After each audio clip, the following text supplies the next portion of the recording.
Hello students, আমি Nitish sir জ্ঞানজ্যোতি coaching সেন্টারের পক্ষ থেকে তোমাদের প্রত্যেককে জানাই আরও একবার স্বাগত। তো স্টুডেন্টস, আজকে আমি তোমাদের সঙ্গে আলোচনা করব সিধু কানহু বিরসা ইউনিভার্সিটির অধীনস্থ যে সমস্ত ছাত্রছাত্রীরা যারা বিভিন্ন কলেজগুলোতে 6 সেমিস্টার হিস্ট্রি মেজর নিয়ে পড়াশোনা করছো, তাদের জন্য আজকে মেজর পেপার 8 হিস্ট্রি সাজেশন 2026 নিয়ে আলোচনা করব। তোমাদের আজকে পার্ট 2 ভিডিও নিয়ে আলোচনা করব, যেখানে মোস্ট ইম্পর্টেন্ট 5 মার্কসের গুরুত্বপূর্ণ প্রশ্নগুলো আলোচনা করা হবে। দু নম্বরে যে প্রশ্নগুলো ছিল সেগুলো আমরা লাস্ট ক্লাসে আলোচনা করেছিলাম। তোমাদের এই পেপারটিতে রয়েছে হিস্ট্রি অফ ইন্ডিয়া 1707 থেকে 1907 পর্যন্ত যে ইতিহাস রয়েছে সেই ইতিহাসটা নিয়ে আজকে আলোচনা হবে।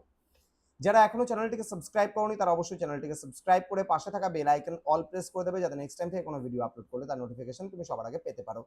এছাড়া অনলাইনে যারা ভাবছো আমাদের ক্লাস জয়েন করবে, নোটস নেবে, তারা অবশ্যই যোগাযোগ করো আমাদের অফিসিয়াল নাম্বার 7076398606 নাম্বার অথবা 6295916282 নাম্বারে। তোমাদের টোটাল কোর্স ফি রয়েছে তোমাদের এই সাধ্যের মধ্যে জাস্ট 1199 রুপিস পুরো সেমিস্টার অল সাবজেক্টের কোর্স ফি। কিন্তু এই মুহূর্তে দাঁড়িয়ে আমরা দিচ্ছি পার সাবজেক্ট মাত্র 99 রুপিসের বিনিময়ে। ঠিক আছে, দেরি না করে আজই যোগাযোগ করো আমাদের সঙ্গে। অর্থাৎ পার সাবজেক্ট বলতে গেলে পার পেপার একটা পেপারের নোটস নেবে, তার জন্য 99 টাকায় সমস্ত নোটপত্র কিন্তু তোমরা পেয়ে যাচ্ছ। এই অফারটা আমরা রাখছি শুধুমাত্র 100 প্রথম স্টুডেন্টের জন্য, এবং তারপরে কিন্তু আমাদের কোর্স ফি অটোমেটিক্যালি বেড়ে যাবে। চলো শুরু করি আজকের ক্লাসটা, যেখানে আমরা প্রশ্নমান 5-এর জন্য গুরুত্বপূর্ণ প্রশ্নগুলো নিয়ে আলোচনা করব। প্রথম প্রশ্ন, মোগল সাম্রাজ্যের পতনের জন্য সম্রাট আওরঙ্গজেব দাক্ষিণাত্য নীতি কতখানি দায়ী ছিল? নেক্সট বলছে মারাঠা শক্তির উত্থানে পেশোয়া প্রথম বাজিরাওয়ের অবদান আলোচনা করো। নেক্সট তৃতীয় পানিপথের যুদ্ধে রাজনৈতিক গুরুত্ব বা গুরুত্বও বলতে পারে এখানে আলোচনা করো। মহারাজা রঞ্জিত সিং এর সামরিক ও প্রশাসনিক সংস্কারের উপর একটি সংক্ষিপ্ত টিকা লেখো। নেক্সট অষ্টাদশ শতকে হায়দ্রাবাদ ও মহীশূর রাজ্যের আঞ্চলিক শক্তি হিসাবে উত্থানের বিবরণ দাও। অন্ধকুপত্তা বা ব্ল্যাক হোল ট্র্যাজেডি বিতর্ক সম্পর্কে সংক্ষেপে আলোচনা করো। বক্সারের যুদ্ধের গুরুত্ব পলাশির যুদ্ধের চেয়ে বেশি ছিল কেন, উক্তিটি বিশ্লেষণ করো। নেক্সট, লর্ড ক্লাইভের প্রবর্তিত দ্বৈত শাসন ব্যবস্থার কুফলগুলি সংক্ষেপে লেখো। 1770 সালে 76-এর মন্বন্তরের সামাজিক ও অর্থনৈতিক প্রভাব আলোচনা করো। ব্রিটিশ আমলে ভারতে কৃষির বাণিজ্যিকীকরণের প্রভাব কি ছিল? রেগুলেটিং অ্যাক্ট এর মূল শর্তাবলী এর ত্রুটিগুলি উল্লেখ করো। পিটের ভারত শাসন আইন এর প্রধান বৈশিষ্ট্যগুলি সংক্ষেপে আলোচনা করো।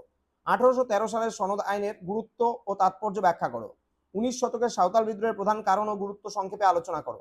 তিতুমিরের বারাসাত বিদ্রোহ ও ওয়াহাবি আন্দোলনের চরিত্র বিশ্লেষণ করো। 57 সালের মহাবিদ্রোহের ব্যর্থতার প্রধান কারণগুলি কি ছিল তা লেখো। সমাজ ও শিক্ষা সংস্কারে ডিরোজিও ও তার ইয়ং বেঙ্গল আন্দোলনের অবদান মূল্যায়ন করো। নেক্সট, টিকা লেখো স্যার সৈয়দ আহমেদ খান ও আলীগড় আন্দোলন। ওকে, নেক্সট কোশ্চেন, 1905 সালের বঙ্গভঙ্গ বিরোধী আন্দোলনে ভারতীয় নাগরিকদের অংশগ্রহণ কেমন ছিল?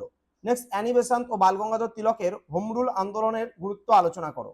এই 20টা প্রশ্ন পড়লে 100% কমন কিন্তু তোমরা পেয়ে যাবে। এর পরবর্তী যে আমাদের ভিডিও আসতে চলেছে সেখানে পার্ট 3 ভিডিও নিয়ে আমরা আলোচনা করব, যেখানে মোস্ট ইম্পর্টেন্ট তোমাদের সঙ্গে আলোচনা হবে 10 মার্কসের গুরুত্বপূর্ণ প্রশ্নগুলি। যারা এখনো আমাদের চ্যানেলটিকে সাবস্ক্রাইব করোনি, সাবস্ক্রাইব করে পাশে থাকা বেল আইকন অল প্রেস করে দাও, যাতে নেক্সট টাইম থেকে কোনো ভিডিও আপলোড করলে তার নোটিফিকেশন তুমি সবার আগে পেতে পারো। দেখা হচ্ছে খুব তাড়াতাড়ি আরো একটা নতুন ক্লাস নিয়ে তোমাদের সঙ্গে। তোমরা প্রত্যেকেই ভালো থেকো, সুস্থ থেকো। Thank you so much, thanks for watching after all, thank you.